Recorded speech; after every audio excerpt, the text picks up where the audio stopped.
안녕하세요. 하는 게 돈이다. 한량입니다. 자, 기초수급자 자동차 질문을 몇 개 이어서 살펴보도록 하겠습니다. 혹시나 가격이 1000만원짜리일 때도 가능한지, 기준에만 맞으면 문제 없습니다. 자세히 설명해 드릴게요.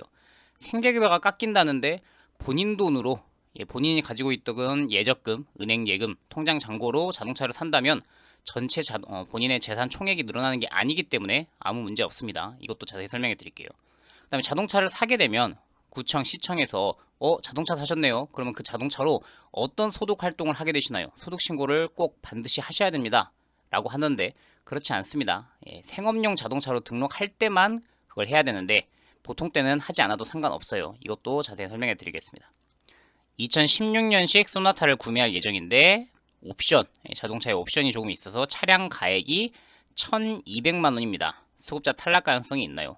여기 2016년식이면 일단 10년 넘었다라는 게 2026년부로 10년 이상이죠.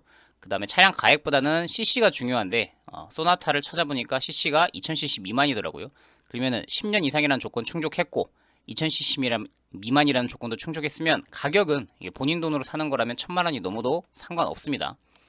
일단 이런 영상을 올리게 되면 수급자가 1000만 원짜리 차를 산다고? 그럼 수급자가 아닌 분들 입장에서는 뭐야? 이렇게 돈도 많고 여유도 있는 사람이 기초 수급자를 해도 돼? 라고 비난의 화살이 쏟아질 거고요. 또 수급자인 분들이 제 영상을 본다면 수급자가 매우 여유 있는 것처럼 영상을 홍보해서 국민들 인식이 수급자의 머릿속에 안 좋아진다 라고 하는 비판 양쪽의 댓글이 달리고 있습니다. 근데 저는 기준이 맞다면 우리가 만들어 놓고 있는 이 국민기초생활보장사업 안내 이 제도에 맞다면 부정수급자가 아니고 뭐 본인이 몰래 잘못된 방법으로 부정한 방법으로 재산을 은닉하는 게 아니라면 이 제도에 맞는 것을 부끄러워할 필요는 없다고 봅니다. 만약 이게 잘못됐다면 국민들이 합의해서 기초수급자는 조금 더 엄격하게 만들자. 자동차가 웬 말이냐. 자동차를 아예 소유하지 못하도록 하자. 이렇게 하는 게 아니라면 조건에 맞는 차를 어떤 차를 타고 다니던 간에 그건 또 문제가 없다고 생각합니다. 법과 모든 국민들의 합의로 만들어진 게 이 제도니까요. 2000cc 미만의 승용차. 그래서 2000cc 미만이면은 차량 10년 이상 500만원 미만 이걸 모두 충족해야 되는 게 아니고요. 첫 번째 가장 먼저 승용차는 충족해야 되는 조건이 2000cc 미만 이거는 반드시 충족을 해야 됩니다. 그 다음에 둘 중에 하나를 택하면 돼요. 10년 이상 된 차를 사겠다. 그러면 가격은 상관없어지고요.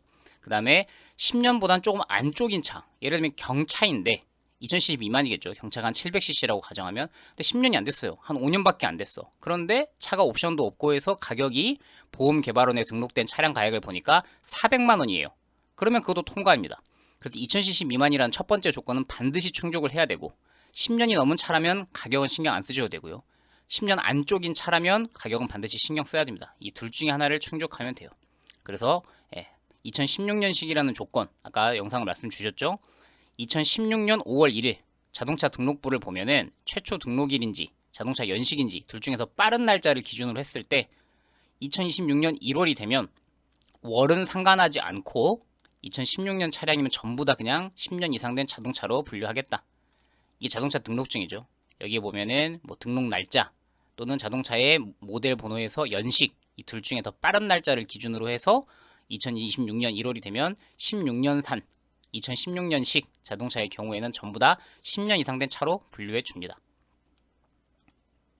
생업용 자동차로 자동차를 사게 되면 구청에서 자동차 사셨어요. 그러면 이걸로 어떤 소득 활동을 하나요? 반드시 증명을 해야 됩니다. 라고 하는 질문도 달렸는데 그렇지 않고요. 그냥 자동차 사는 거는 재산을 취득한 겁니다. 뭐 부동산 만약에 수급자가 내 통장에 있는 1000만 원을 모아서 땅을 샀어요. 그럼 땅을 샀다는 이유로 그 땅으로 뭐 하실 거예요? 뭐 임대를 놓으실 건가요? 아니면 경작을 하실 건가요? 이런 걸 다시 추가 서류로 증명하세요. 라고 하지 않습니다. 근데 다만 생업용 자동차로 등록을 할 때는 그런 서류를 제출해야 돼요. 왜냐? 생업용 자동차가 조건이 까다롭거든요. 생업용 자동차는 배기량 2000cc 미만이라는 것만 충족하면 됩니다. 이때는 보이시죠? 소득 파악을 철저하게 하라고 돼 있어요.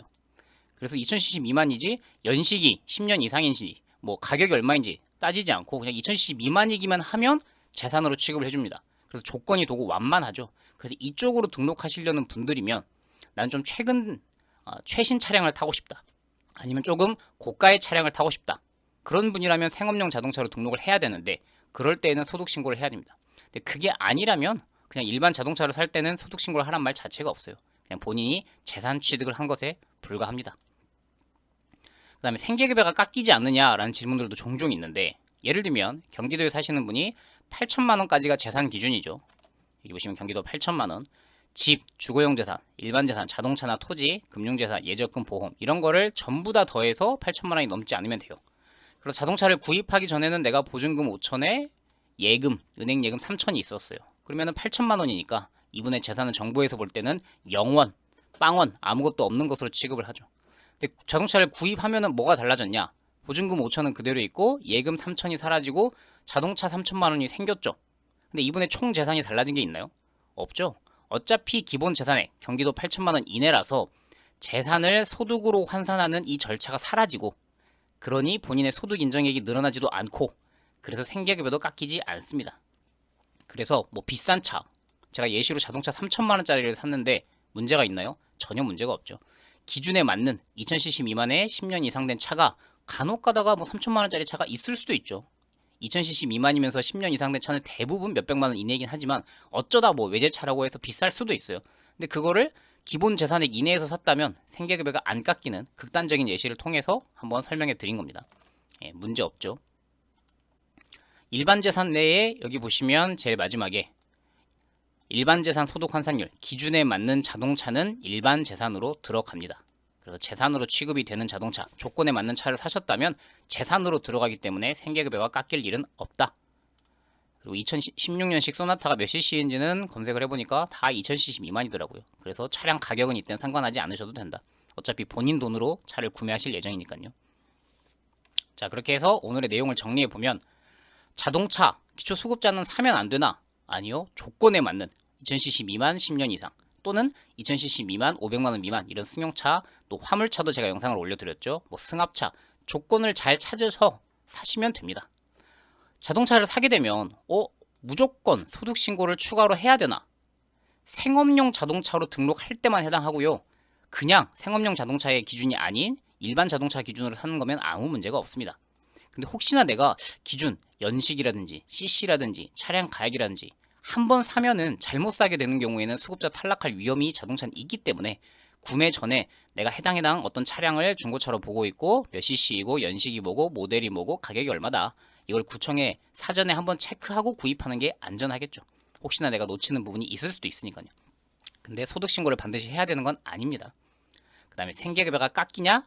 본인 돈으로 샀다면 깎일 일이 없습니다. 어쨌든 재산 총액이 구입하기 전이나 구입한 후에나 늘어나고 줄어든 게 전혀 없기 때문에 소득 환산도 없고 소득 인정액도 안 늘어나고 생계급여도 깎이지 않는다. 자, 이렇게 해서 1000만 원짜리 차라고 하는 뭐 누군가 입장에서는 너무 자극적인 어그로 끄는 제목이다 라고 할 수 있지만, 제가 처음에 말씀드렸다시피 기준에 맞는데, 정부에서 정한 기준에 맞는데 그것 자체를 문제시하는 그 인식이 잘못된 거지, 주변에서 수급자가 돈 있는 것 같아, 저 사람은 좀 잘못된 것 같아 라고 말한다고 해서 괜히 그것에 본인 스스로를 안 좋은 시선에 맞춰서 주눅들 필요는 없다고 생각을 합니다. 제가 자주 말씀드리지만 기초수급제도가 많이 넓어져서 전 국민 모두가 해당되는, 뭐 그렇게까지는 아니겠지만 한 절반 정도 복지국가로 가는 길이 되기를 저는 개인적으로 희망하고 있습니다. 극단적인 어려움에 빠진 분들만 수급자가 되는 게 아니라 그냥 누구나 전 국민의 한 절반 정도는 혜택이 어느 정도는 정부에서 지원을 해주는구나 라는 세상이 조금 더 안전한 세상이라고 생각을 합니다. 뭐 이거는 개인의 생각의 차이니까 생각이 전혀 다르신 분들의 의견도 존중하고요. 또 다른 유용한 정보 있을 때 찾아오도록 하겠습니다. 안녕히 계십시오.